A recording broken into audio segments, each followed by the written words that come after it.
بسم الله الرحمن الرحيم. سبح اسم ربك الأعلى الذي خلق فسوى والذي قدر فهدى والذي أخرج المرعى فجعله غثاء أحوى سنقرئك فلا تنسى إلا ما شاء الله إنه يعلم الجهر وما يخفى ونيسرك لليسرى فذكر إن نفعت الذكرى سيذكر من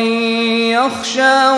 ويتجنبها الأشقى الذي يصلى النار الكبرى ثم لا يموت فيها ولا يحيا قد أفلح من تزكى وذكر اسم ربه فصلى بل تؤثرون الحياة الدنيا والآخرة خير وأبقى إن هذا لفي الصحف الأولى صحف إبراهيم وموسى.